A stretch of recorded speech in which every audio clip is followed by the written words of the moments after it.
Greenough finds himself in a rather interesting position. I should explain. After his death, Washington had acquired an almost godlike stature as father to the United States, and in 1840, Greenough will be commissioned to create a sculpture of him for the Capitol.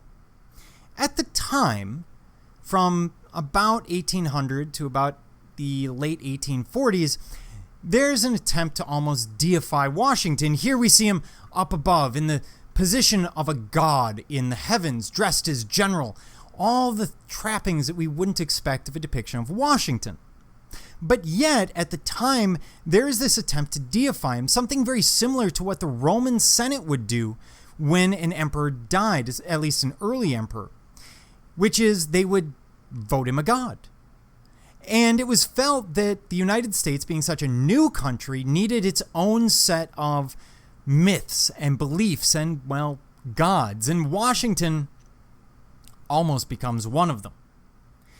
With that in mind, let's look at Greenough's depiction of George Washington. Now, Greenough will use Houdon's sculpture for the head and features, but the rest as Washington semi-nude and throned. The piece is meant to reference Zeus, obviously. And we see that head, which is purely Houdon, although it seems stricter, angrier. It's a muscular face, one of someone who's about to smite the person across the room. Now, I should explain, this never makes it to the U.S. Capitol, at least not publicly. It's kept in the archives, as it were, in a large crate for a long time, and only now is it depicted in the Smithsonian, or does it find itself in the Smithsonian.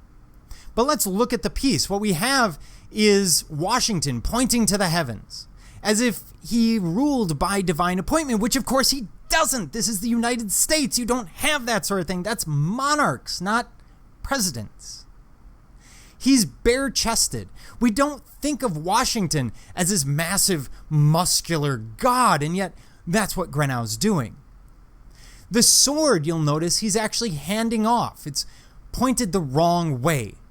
And that's to depict the fact that he handed power away, which is kind of an odd thing for a god to do, especially when his hand is pointing either at the heavens or prepared to smite us with a lightning bolt.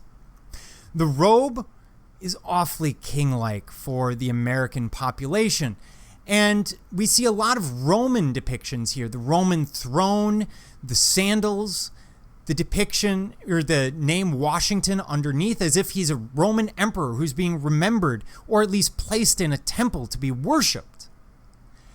This is a difficult piece, and it's also necessary to point out that the piece is massive. It's probably about 15 feet tall, 12 to 15 feet, somewhere in there. So it's larger than life.